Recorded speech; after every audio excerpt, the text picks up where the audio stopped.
Unless you've been living under a rock, you probably already know that on Etsy, one of the most popular niches year-round is the wedding niche. Now, in this video, I want to talk to you about a specific product that's in demand in the wedding niche. You can, of course, sell it in other niches as well because it's print on demand, it's customizable, but I want to highlight one specific product type that has a nice profit margin of roughly 25 to 30% on average.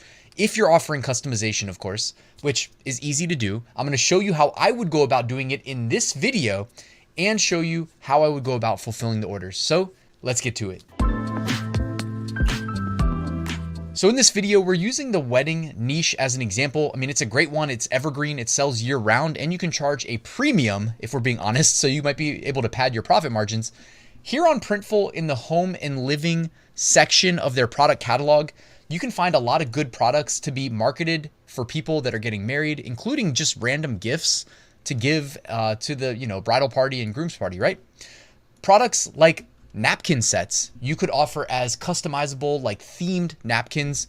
Complement them with placemats as well, all available in Printful. Even table runners. Now, this is what kind of inspired me to do this video.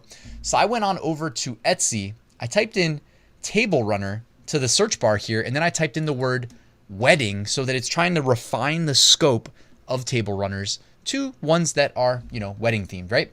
And after doing some scrolling, I was feeling inspired when I saw things like floral patterns here.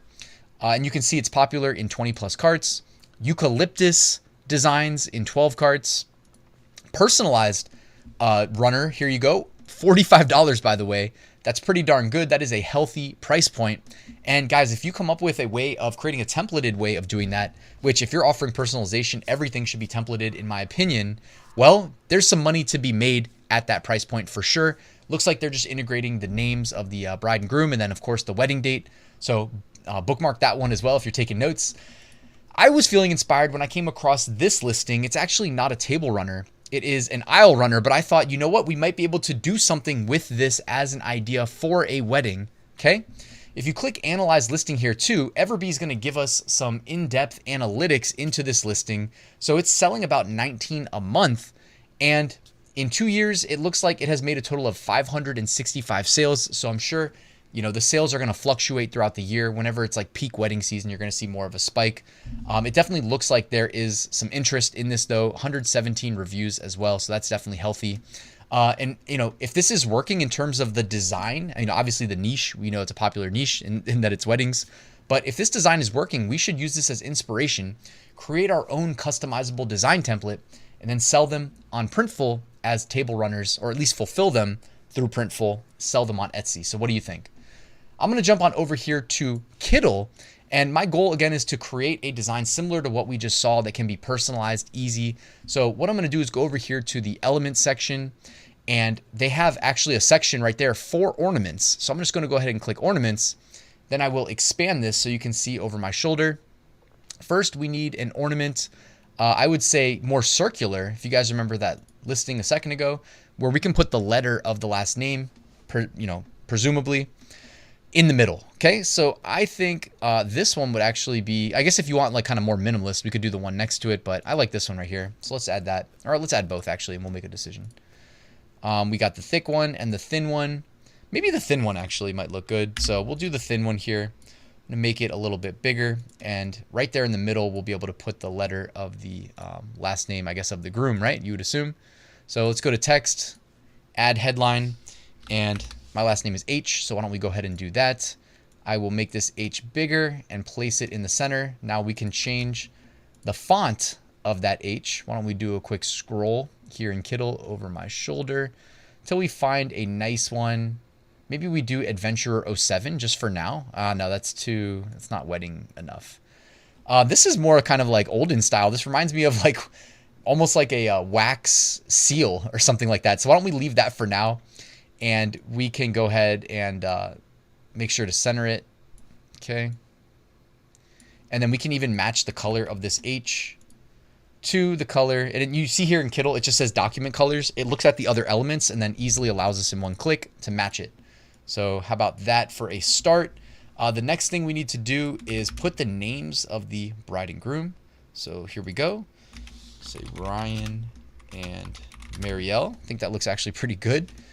So I think we made a good font selection there. I will change the size of the font. I'm doing all this over here on the right-hand side over my head. Maybe even just a little bit, touch smaller, 110 maybe. Okay, we'll put Ryan and Marielle. Now we need some horizontal dividers. I'm gonna go back over here to elements. Right here under basic shapes, you'll see they have a horizontal divider right there. So I will go ahead and click to add that. Okay, bring it down here. We'll probably make it just a little bit thinner. Okay, and from there, widen it just a little bit. I think that looks good. Change the color. Again, be consistent here. So we've got one horizontal divider right there. And we'll do one more. I mean, we don't need to be like exactly copying, which I don't think we are. We're definitely changing it up a bit with the color scheme, the font, all those good things. But for now, we can just kind of use it as a guide. So I believe in that example, they were putting the location of the wedding. So without giving up the location of our wedding, I will go ahead and say the beach. Because we are in fact getting married on the beach. So I'll go ahead and do that. I'm going to change the font, make it a little bit smaller so that it fits. Wish us luck too, because you know how bad weather works when it comes to beaches. But I'm just going to go ahead and assume everything will be just fine. So I'm put the beach, and then we got to have the date. And I'll let you guys know after it happens. I don't want to jinx anything, so I'll make up a date. Let's say June 6th, 2024. I don't know. Am I superstitious for that? What do you think? I think we did a pretty good job here in terms of our preliminary attempt at creating a design that will sell in the wedding niche. Of course, if you offer customization, it's not just limited, you know, in theory to the names and the dates. They can, of course, offer or ask us to change the color scheme, change the font, things like that. If they don't like it and you feel like accommodating it, you know, if you're charging a premium, make sure you protect your time. That can certainly work for selling custom products on Etsy, just like this one. So back to Printful. For every product I think I've ever seen on Printful, you can go to the product page, scroll down, find information about the product, keep scrolling down. You can see what mockups they have available here. If you use the product templates, that's my favorite way to create these mockups. I've done previous videos on that as well, but that's over here on the navigation under templates. Scroll down though, and oh, Satoshi says hello. Go to where it says file guidelines, and here you can see print file template. You can download that. I've got it loaded up in Photoshop, which you can see right here. I already placed our design. Then I downloaded that, brought it over to Printful in the design wizard, and then I created some mockups that you can see over there on the left-hand side. When I click them, you can see them. And again, maybe you want to mess around with placement to make the mockup look better, because obviously a good mockup helps sell the product.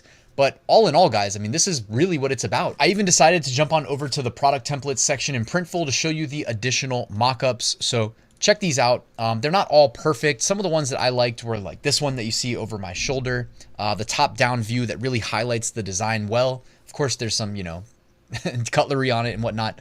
But as long as it's showing the design, I think that's pretty valuable. This one as well is pretty zoomed in, highlights the design. This one's folded, but it shows the top of the design.